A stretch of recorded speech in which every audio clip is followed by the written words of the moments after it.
Señor Jorge Yaco, bienvenido. Muchas gracias. Hasta acá. Bienvenido a Buscando el Cine, señor Yaco. Le cuento, Buscando el Cine es un espacio que hemos creado para responder esas preguntas, no sé si decir ingenuas, ¿no?, que tenemos los nuevos realizadores, sobre todo cuando solo contamos con la pasión por el cine, pero aún no es nuestro oficio, no hemos entrado, ¿no?, y queremos saber cómo se llega allí. Si quiero ser director, bueno, ¿cómo entro en un rodaje para empezar a aprender de verdad? Porque es donde de verdad se aprende, en un rodaje, en el campo, ¿no? Y bueno, ustedes están acá para respondernos esas preguntas. Usted, bueno, un personaje famoso en el gremio y además un representante de algo muy importante que es Bolívar Films. Felicitaciones además porque Bolívar Films produjo la película más taquillera del año pasado. Estamos hablando de Cap 2 Intentos. Sí, es correcto.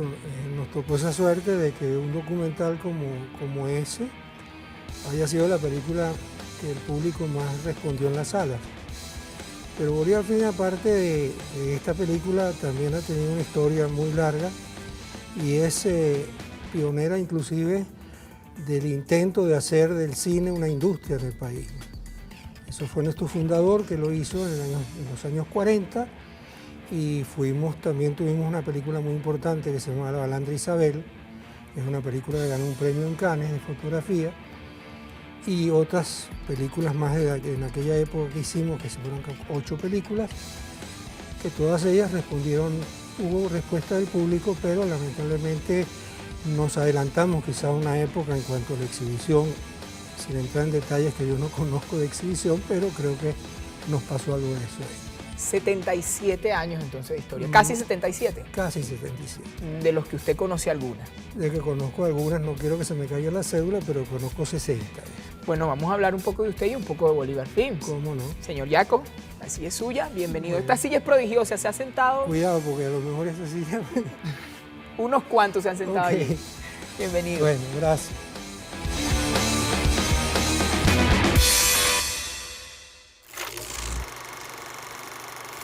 Señor Yaco, empecemos hablando de usted. ¿Cómo llega al cine? ¿Cómo se convierte en un trabajador de nuestro cine? Ok, como te estoy diciendo, yo te voy a contar una anécdota que es la siguiente. Yo soy hijo de un director de fotografía y de una editora cinematográfica. Ellos llegaron a Venezuela, los trajo Luis Guillermo Villegas Blanco de Bolívar Film para producir películas cuando en la época que se hizo La Balandra, El demonio es un ángel, Amanecer a la vida y una serie de películas más. Yo como niño al fin, yo veía que mis padres viajaban mucho, no los tenía al lado mío y entonces yo cuando iba creciendo, un día me acuerdo yo que mi padre dijo, vente al estudio así como este aquí para que veas cómo se trabaja.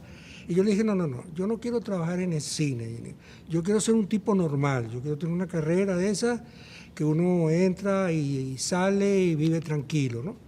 Y me acuerdo que mi padre, que para descanse, me dijo, tú vas a terminar en esto. Bueno, aquello quedó y con el correr del tiempo, cuando yo entré a la universidad, estudié ingeniería, que era la carrera que quería estudiar, necesitaba como todos los muchachos, dinero para poder pagarme mi carrera. Y conseguí un trabajo en Bolívar Films que me pusieron en el depósito, lo que sería un archivo fílmico. Bueno, ahí empezó mi historia del cine, porque me enamoré más del cine, empezando del archivo, pasando a ver el laboratorio, que en mi propia carrera que estaba estudiando ingeniería eléctrica.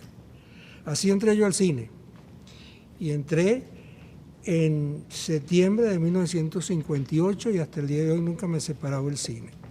Y cada día me estoy más enamorado del cine por el trabajo que hago, que es un trabajo técnico, un trabajo detrás de las cámaras, que es un trabajo a veces poco conocido o reconocido, no sé cuál es el término que podemos usar mejor, pero que también es parte importante del desarrollo de una película, ¿me entiendes? Cuando uno habla de una película, yo hablo de una película y digo, esa película la hicimos nosotros. No digo esa película la hizo fulano de tal, la hicimos nosotros, porque todos, desde el que tiene el oficio más pequeño, al que tiene el oficio más grande, al director, como acabas de entrevistar hace un rato, todos somos parte, nos sentimos como como padres de esa criatura que está en el cine. Para nosotros no hay películas malas.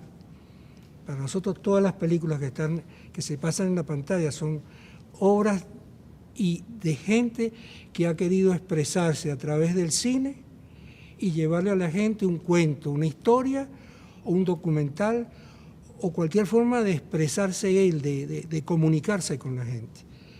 Por eso creo que, si bien no eran parte de la pregunta que me hiciste, creo que es importante que lo entendamos de esa manera. Por eso que el cine para mí es un arte, y sigue siendo un arte, algunos lo entienden de otra manera, pero yo creo que es un arte que lo hacemos todos los que trabajamos en esta área. Orson Welles decía que para dos cosas se necesita un ejército, para la guerra y para hacer una película. Más o menos. Es un trabajo en equipo. Sí, señor. Orson Welles le dijo a mi madre en Brasil, cuando estaban trabajando en Brasil, que coincidió una visita de él y se la presentaron, está la señora montadora, a mi mamá se le cayeron las medias, Orson Welles, y él le dijo, mire señora, un buen montador salva una mala película y un mal montador echa a perder una buena película. Eso fue lo único que le dijo ese señor a mi madre. Señor Giaco, usted no hacía alusión del cargo que desempeña dentro del arte cinematográfico, sí, ¿no? Pero no lo dijo en concreto. ¿Estamos hablando de...? Estamos hablando de que, fíjate, el cine por más de 150 años se fundamentaba en lo que llamamos nosotros la imagen fotosensible o la fotografía en movimiento, el celuloide le dicen otros. Y eso tenía una técnica en la cual era interesante ver, por ejemplo, que el director de fotografía, el director, que se reunían para discutir el look que querían tener de la película, el ambiente que se quería lograr de la película, tenía que ser logrado a través de una fotografía, de una imagen latente que tenía que ser procesada en un laboratorio que algunos llamaban el túnel del tiempo, porque no se sabía qué iba a salir de ese laboratorio. Y había que trabajar el laboratorio en conjunción con el fotógrafo y el director para lograr ese look cinematográfico que se quería lograr. Esa parte de esos laboratorios, donde esa gente que trabaja en un laboratorio revelando películas, clasificando densidades y color, dándole mayores o menores grados de velos esos para lograr cierta textura en la película, se lograba en base a lo que el director de fotografía te decía, mira, yo quisiera que esto quedara de esta manera. Y había que lograrlo en algo que salía después, que tú ibas al cine a ver con gran sorpresa, cuando se proyectaba la película, a ver si estaba lo que tú como director deseabas. La mayoría de las veces estaba, cosa que es bien interesante decirlo.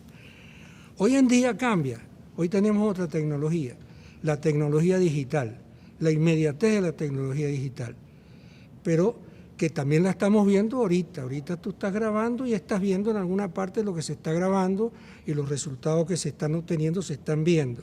En el celuloide no era así. Pero también ahora hay otro elemento de exigencia dentro de la industria cinematográfica, es lograr que a través de la tecnología digital el look cinematográfico se preserve.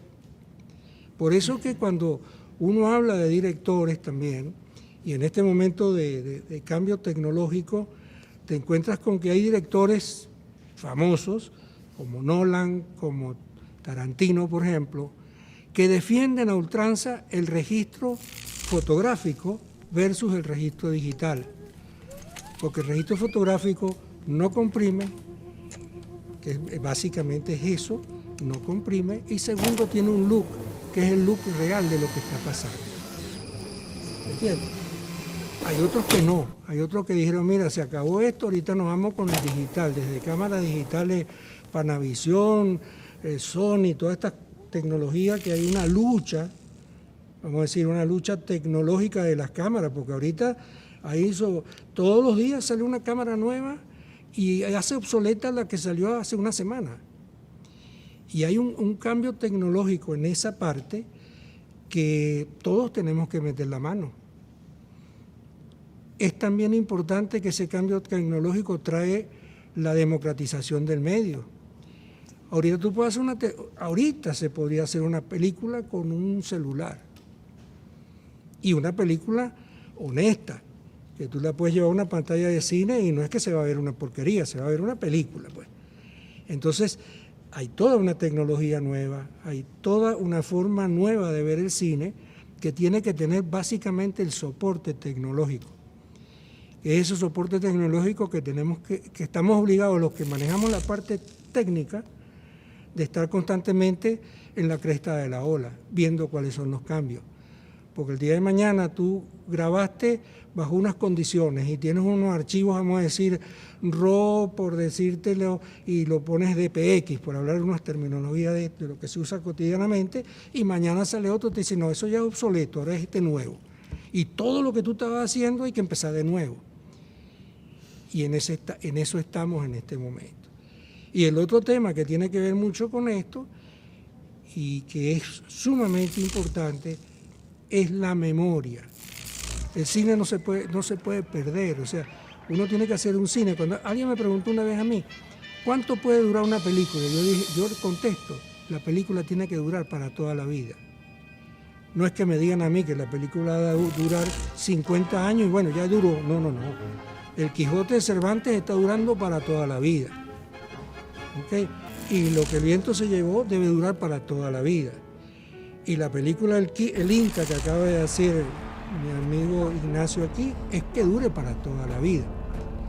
El problema que hay es que ha habido todo un desarrollo tecnológico de más de 150 años de cómo mantener y preservar en el tiempo la imagen de fotosensible, la imagen fotográfica en celuloide, pero resulta ser que no tenemos una tecnología desarrollada digital que me diga a mí, este es el formato que lo podemos preservar por 20, 30, 50 o para toda la vida.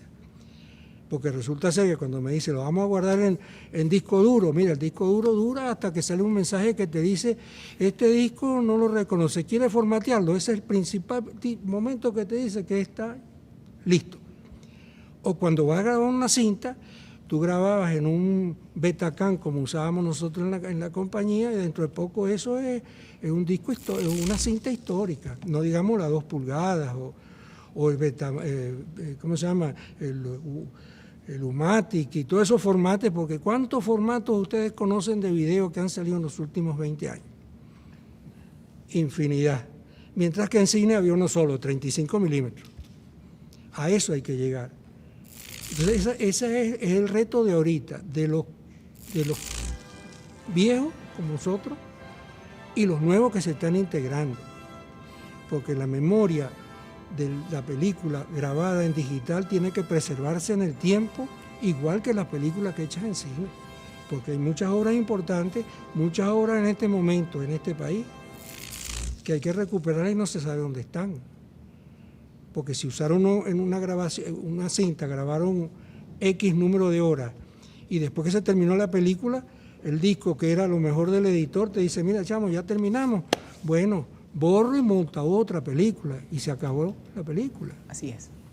Entonces, ese es el problema que hay que enfrentar. Ese es el problema que yo creo que en los cuales estamos, no es solo la nueva forma de hacer el cine, desde el punto de vista de lo creativo y de los cuentos que estamos echando y cómo estamos echando los cuentos, sino de nueva forma de hacer el cine, de cómo vamos a preservarlo, para que futuras generaciones, dentro de 20, 30, 50, 100 años, estén algunas personas aquí hablando de unas películas digitales que se hicieron en el 2010.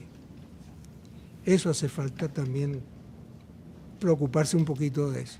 Es interesante lo que usted nos plantea, señor Yaco, porque cuando escuchamos esas discusiones, digamos, entre la nueva generación y quienes ya llevan tiempo en el oficio, pues la discusión se queda en qué tan arte es el cine hecho en digital en comparación pues al cine en 35, por así decirlo, ¿no? Y usted nos plantea, ¿no?, una nueva, digamos, un nuevo problema, que no es cómo se hace, es cómo se preserva. cómo se preserva. Y ciertamente es un tema que da para mucho. Por, A Woody Allen le costó hacer la transición al digital. ¿A Jorge Llacko no le costó? No, sí me costó en el sentido porque siempre hay el estigma ese de dos palabras que me parece que no deben ser usadas como malas palabras. Cuando alguien dice, no, pero que eso es analógico. No, pero sí, primer punto que hay que estar claro, analógico es todo. Yo no creo que ninguno de nosotros que está aquí ven ceros y unos. Aquí nosotros vemos por analogía. Yo veo que aquello es marrón o verde porque yo lo veo que es verde, ¿ves? Pero resulta ser que tú lo ves más verde o menos verde que yo. Y no hay ninguno aquí que tenga un par de ojos que vean el mismo verde que está ahí. Es subjetivo y es analógica la imagen. Entonces, lo mismo pasa con lo de la música. Yo oigo por ahí, yo no soy melómano, pero yo oigo gente que dice, no, yo quiero oír esta sinfonía en un disco de acetato, porque en el CD me le quitaron la respiración del violinista. Pero, ok, eso son sutilezas, pero es una realidad. El cine digital requiere a veces de que se parezca más al registro del cine formal, digamos así, del antiguo cine, por una razón muy sencilla. El antiguo cine se registraba a imagen de semejanza como registra el ojo humano. El digital es un registro electrónico eléctrico, que son ceros y unos. Hay o no hay, compuerta, abro o cierro. En cambio, el otro cine era 24 cuadros por segundo, son 24 fotografías distintas una de la otra, que es la realidad. Esa es la realidad. Aquí no está siempre este mismo nivel de luz. Aquí hay una atmósfera que se está moviendo con sus elementos que están flotando en el espacio y van cambiando la luz que me está dando a mí. No la vemos, porque tú tienes un laboratorio aquí en la cabeza que va corrigiendo eso. Pero la película o el digital no lo hace, porque no es este laboratorio tan perfecto como el que tenemos nosotros en el cerebro. Entonces, esas cosas hay que tenerlas como presentes. ¿Para qué? Para que cuando vayamos en preservar una imagen, preservemos todos esos detalles. Yo a veces digo, y lo nombraron en la otra entrevista que hiciste, a Diego Risque. Diego hizo un avance muy grande en este país que algunos se lo reconocemos, algunos lo conocen más o menos. Diego Risque se atrevió a hacer cine en 8 milímetros. 8 milímetros era el formato aficionado, el formato que usábamos nosotros para hacer las piñatas y las cosas esas. Él hizo películas con eso. Y eso, bien hecho, se preservó y funcionó. Y las películas de Sinfonía Tropical, Bolívar, los títulos esos que él hizo, como 4 o 5, ahí están las películas. Y son películas, yo siempre digo que las películas son honestas, y son unas películas honestas, que se pueden ver. Después pasamos al Super 16, pasamos al 35, es el formato estándar. Y en video hemos estado haciendo todo un pase tecnológico desde un video RGB captado con cámaras de video RGB a cámaras digitales que registran unos archivos crudos que son exactamente igual que lo que hace un negativo 35 milímetros fílmico, que registra en capas blanco y negro, bueno, eso es un poco técnico, capas blanco y negro que son muy similares al negativo fotoquímico, ¿ves? Entonces, ese estudio está en desarrollo. Eso es como decía aquella persona, eso son que está en pleno desarrollo. Eso está en pleno desarrollo también. Y nada, yo creo que eso es lo que tenemos que tener en cuenta también, ¿no? Y fíjate tú que esto, como haciendo un pequeño speech aquí la cosa, se ha permitido esto de lo digital, la importancia de que el digital se haya introducido en el cine, es la cantidad de producción que ahorita se está haciendo de jóvenes, de gente que quiere desarrollarse en el cine. Y tú ves que aparecen películas así que uno dice, bueno, esta película es de San Cristóbal, esta la hicieron en Ciudad Bolívar. ¿Cuándo? Si antes nosotros pensábamos que el cine era Caracas. Ahora Venezuela, en toda Venezuela hay un movimiento cinematográfico. Hay gente que quiere hacer cine, y cine muy bueno de paso, en el interior del país.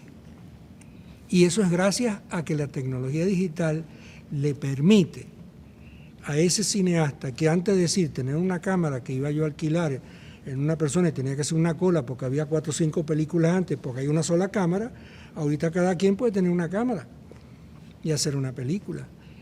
Y si tienes una buena computadora o un buen hierro, como dicen los muchachos, bueno, puedes editar tu película en un laptop y puedes hacer un DCP y vas al cine con toda la honestidad y la calidad que el DCP te exige que esté en el cine. Eso es un gran avance.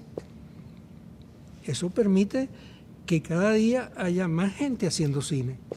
Y usted va a visitar a un amigo a una casa y resulta que en su cuarto está editando una película. Por supuesto que sí. Señor Jorge, usted es uno de nuestros testigos activos de la evolución del cine.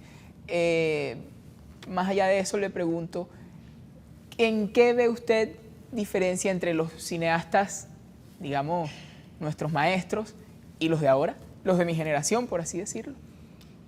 Bueno, mira, ese es un término bien complicado porque ayer inclusive, cosa que yo no hago mucho porque yo no sé usar muy bien eso, leí, no sé si fue en Facebook, una discusión que se presentó ahorita entre lo que eran los cineastas actuales de la generación de relevo, y entonces entró una discusión de que si hay o no hay relevo entre los cineastas, vamos a decir, un poquito mayores y los cineastas actuales.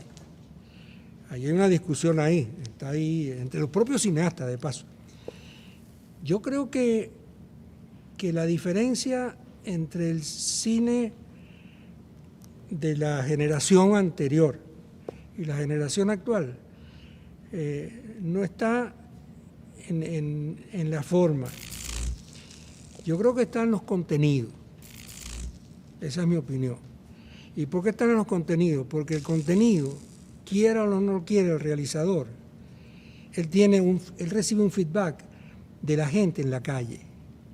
Y tú no puedes hacer abstracción del medio en que te estás moviendo. ¿Entiendes? Entonces, evidentemente, el cine de antes era un cine a lo mejor más pausado. Los carros andaban a 60 kilómetros por hora, ¿verdad? El tren llegaba una vez cada 5 horas. Pero ahorita no. Ahorita tú tienes un carro que anda a 220 kilómetros por hora, los trenes pasan cada 5 minutos.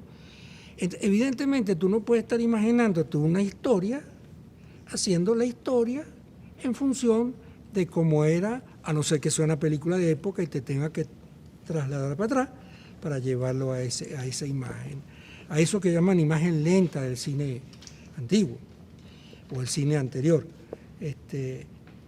El de ahorita es más vertiginoso, es más inmediato. La propia televisión ha sido responsable de eso. ¿Por qué? Porque la televisión es inmediatez. O sea, yo veo el partido de fútbol ayer y estoy viendo el partido que se está jugando en Rusia.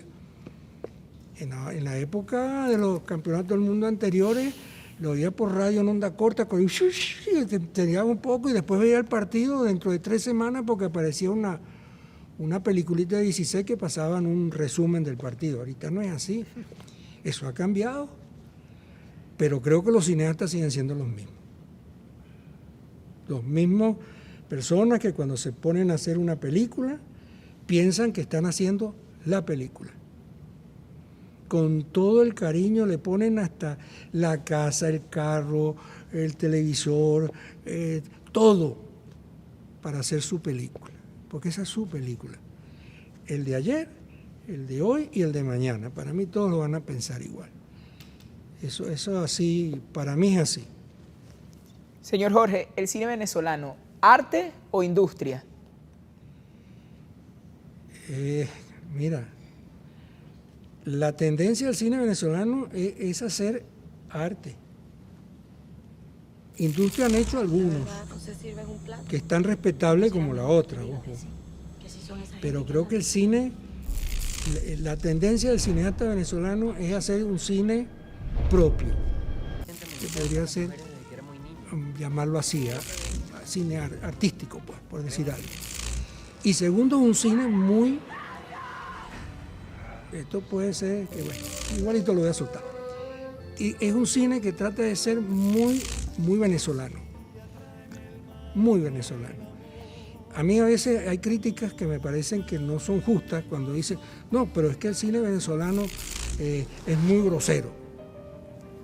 Pero bueno, pana, entonces quiere decir que ustedes no ven una película ahorita en los canales por cable americanos que de cada 4 diálogos, 3,5 tienen sobre 200 groserías.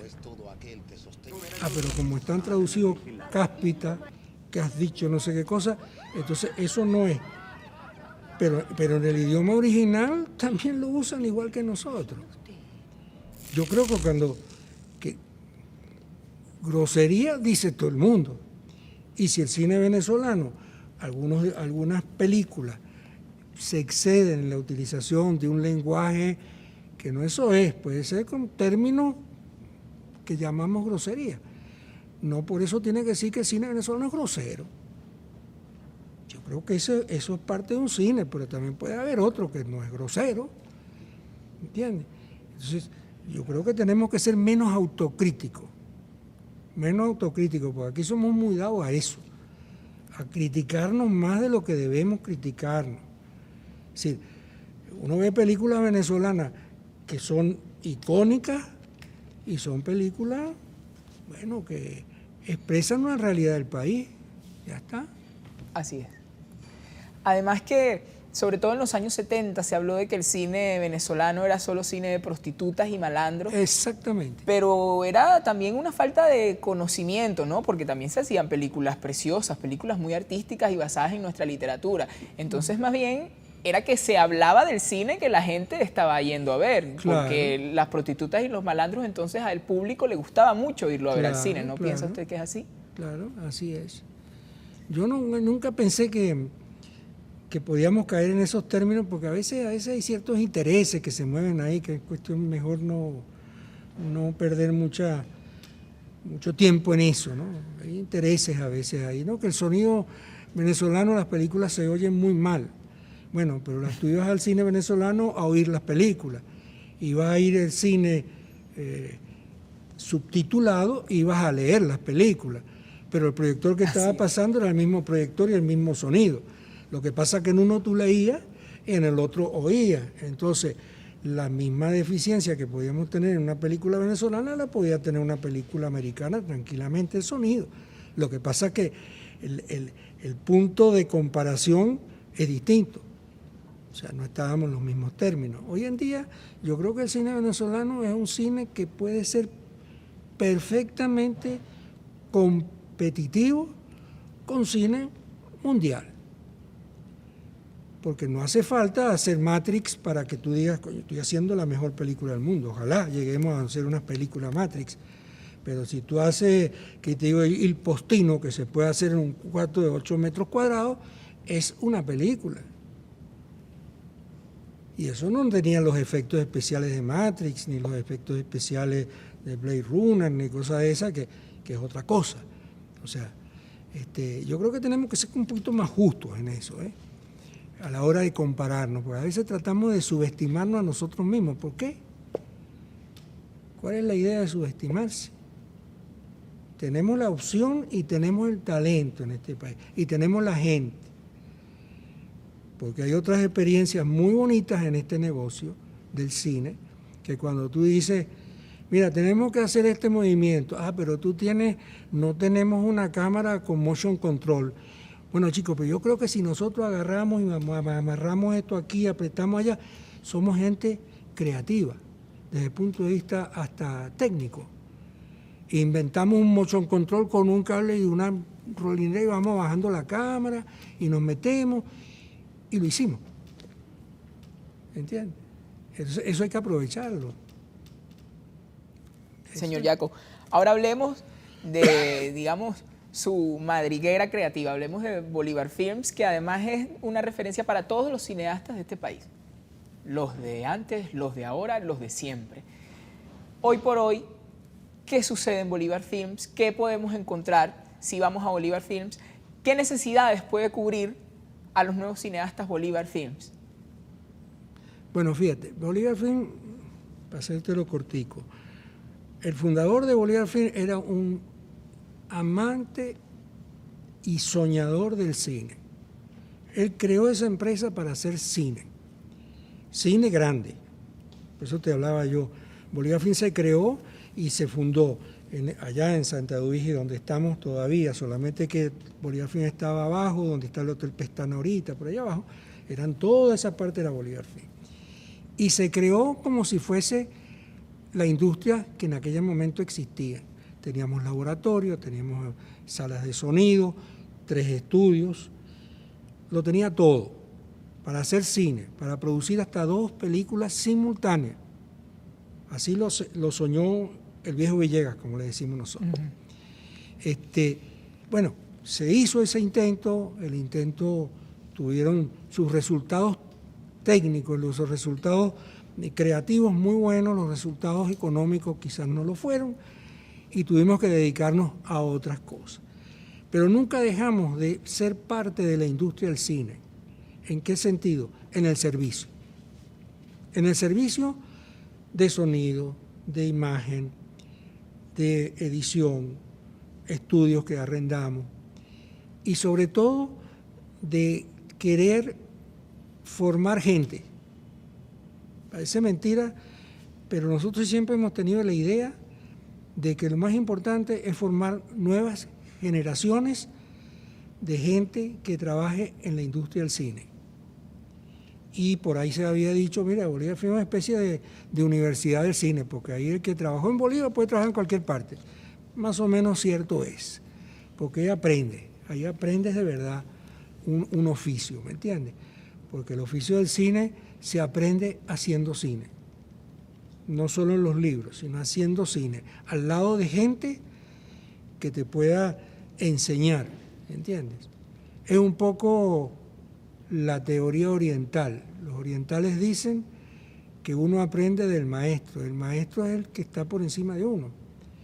Ahí en Bolívar aplicamos eso. Nosotros tenemos que hacer una película y traemos un técnico de Europa, de lo que sea, se trae ahí, buscamos 2 o 3 chamos que estén ahí al lado de él aprendiendo a lo que hace el español, a lo que hace el italiano, para formar gente. Porque el día de mañana tú no puedes tener una empresa que esté con las 4 personas viejitos y después se fue el viejito y se acabó. No, tiene que haber generación de relevo. Nuestro trabajo está hacer eso. Por eso nuestras participaciones a veces que tú ves que en los festivales vamos a dar talleres de capacitación, formación, los invitamos a la empresa que vengan a posproducir en la empresa como parte de su desarrollo tecnológico. Y ese es el trabajo que estamos haciendo. Y ahorita estamos abocados, porque además como tenemos una división de archivos fílmicos, estamos abocados al desarrollo del archivo digital, que eso es lo que queremos hacer. ¿Cómo se va a guardar el material digital de aquí en adelante? Por supuesto, con los cambios que en el camino puede haber.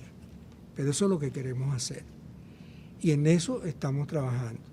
Y queremos entrar inclusive a apoyar a los productores, a los realizadores, jóvenes realizadores que quieran que nosotros participemos de su producción, de alguna manera dándoles servicio, coproduciendo algunos servicios.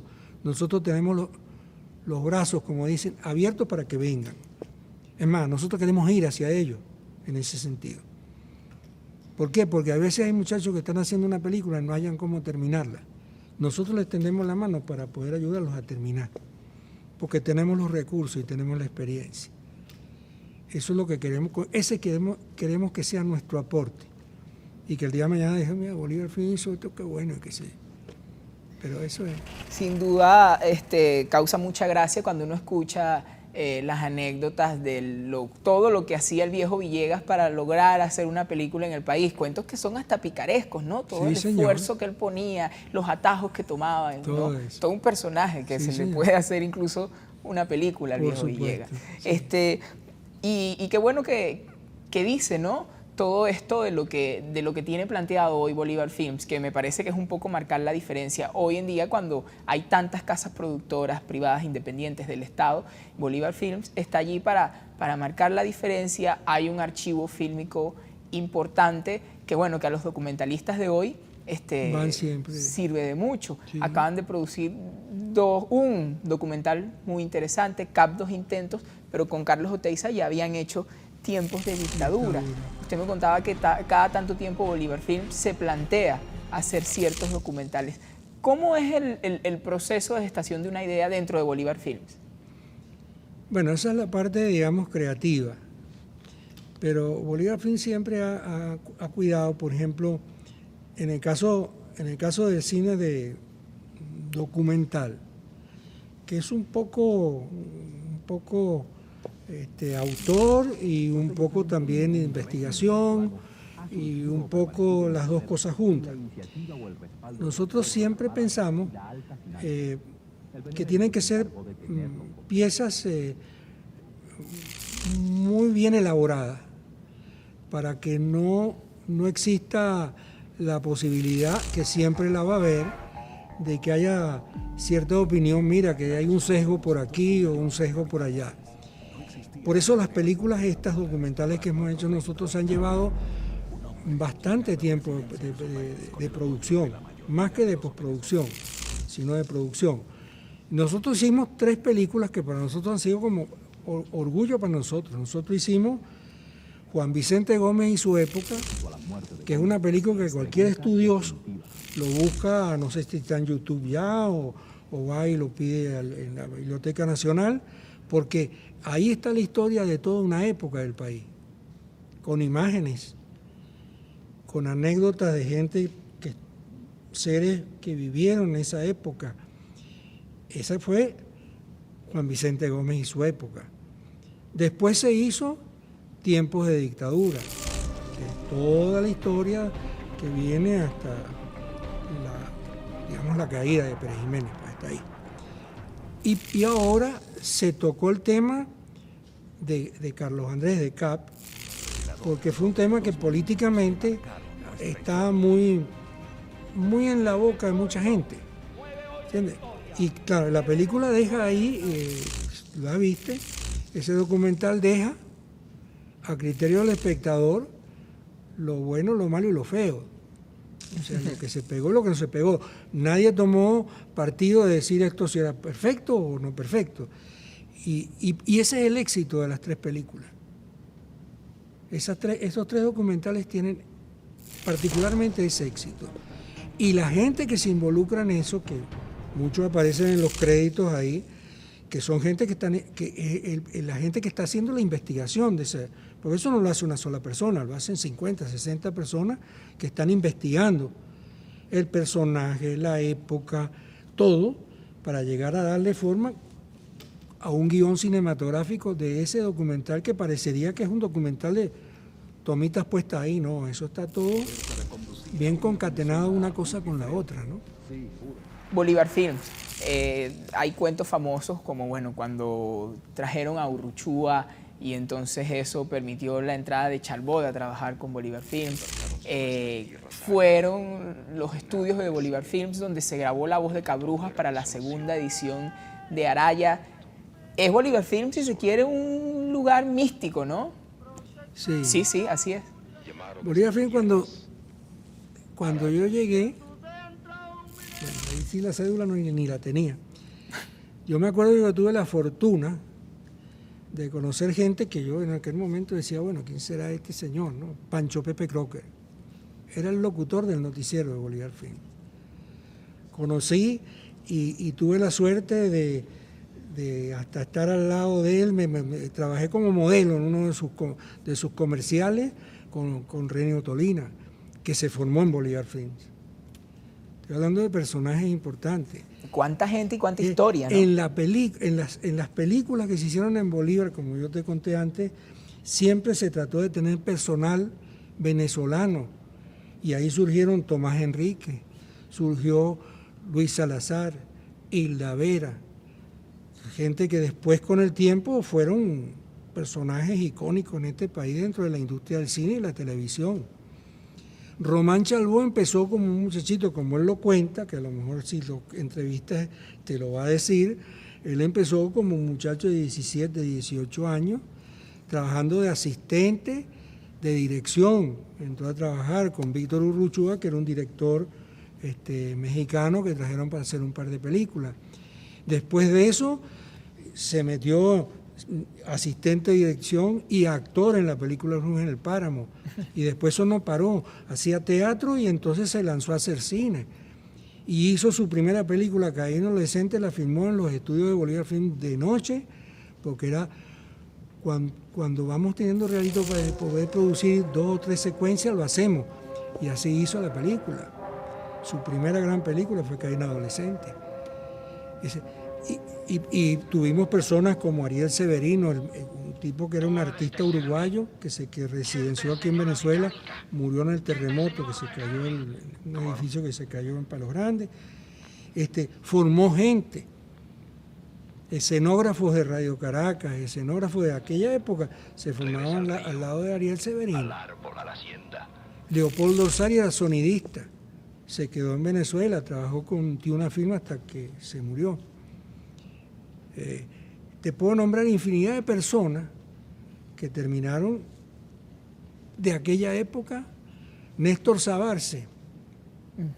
Néstor Sabarce, el niño prodigio de la Balandra Isabel. Después fue un gran personaje en este país. O sea, en aquella época el viejo Villegas se daba el lujo de decir, yo formé personal aquí y formé gente. Y es verdad. Porque él más que todo era venezolano. Era muy venezolano en su forma de pensar. Y entonces, él no era de cuestión, yo traigo 7 tipos de afuera, hago una película, se fueron y se acabó. No. Él quería que se quedara aquí algo, ¿ves? Algo. Que se educara gente, que el día de mañana no tenga que traer 5 de afuera, traigo 2, porque ya tengo 3 míos. Esa es un poco la filosofía de él. Bueno, es una opinión muy personal, pero considero que Bolívar Films es nuestra primera escuela de cine. Sí, bueno, te lo agradezco, pero más o menos así es. Y lo fue durante mucho tiempo. Hoy por hoy, en la actualidad, ¿qué servicios presta Bolívar Films? Básicamente nos dedicamos ahorita, por esta nueva tecnología que estamos manejando, es a trabajar audio con 5.1, con salas certificadas para hacer sonido 5.1 y servicio de postproducción, más un laboratorio digital para hacer copias DCP para los cines. Ya no en función de hacer un DCP en una computadora, no. Tenemos rack para poder producir unas 50 copias diarias de DCP que van para los cines. Pensamos expandir eso ahorita un poco más y también estamos pensando, no es una cuestión de hoy para mañana, pero estamos tratando de estructurar el futuro entrega de las películas a los cines a través satelitalmente. O sea, ya no va a haber el disco duro que tú vas a tener que llevar de una sala a otra, sino que eso va a venir del satélite y tú satelitalmente lo vas a llevar a cada una de las salas. Pero eso es un proyecto grande que ya en muchos países funciona, en Europa funciona, en Estados Unidos, en Sudamérica, Argentina y Chile ya está usándose, y nosotros estamos trabajando hacia eso, a tener ese tipo de cosas. Y dentro de todo esto, lo que te dije antes, queremos entrar en participar activamente de las producciones nuevas. Como diciendo, mira, no tienes que andar buscando por todos lados, aquí lo tienes todo. En Venezuela está todo, pero aquí en Bolívar Film lo tienes todo. Entonces es un poco la promoción de la empresa como tal. Señor Jorge, ¿en qué debe creer el cineasta venezolano? ¿En qué debe creer? Yo creo que primero que todo tiene que creer en su propio talento, en no subestimarse a sí mismo, en pensar que lo que está haciendo, si lo hace honestamente, está bien hecho. Y además que somos y podemos hacer buen cine acá. Un consejo para la juventud que sueña con hacer cine. Que lo siga haciendo, que siga haciendo lo que está haciendo. Uno nunca debe un tropezón no significa perder la carrera. Ahora, no correr significa ni siquiera estar en la carrera. Entonces, yo creo que es mejor tropezar varias veces en la vida y a la larga triunfa, ¿eh? O sea, una película que no dio el resultado que tú querías no te tiene que deprimir, te tiene que dar valor para hacer otra y decir, bueno, ¿en qué me equivoqué aquí para no volverme a equivocar? O equivocarme en otras cosas. Pero creerse en sí mismo y creer en el medio donde está. Porque no hay nada peor que uno no crea que todo lo que está alrededor de uno no tiene valor. O sea, yo creo que eso no conduce a nada. O sea, uno tiene que pensar que lo que está alrededor suyo es lo mejor, chamo. Yo soy demasiado radical en ese aspecto. No.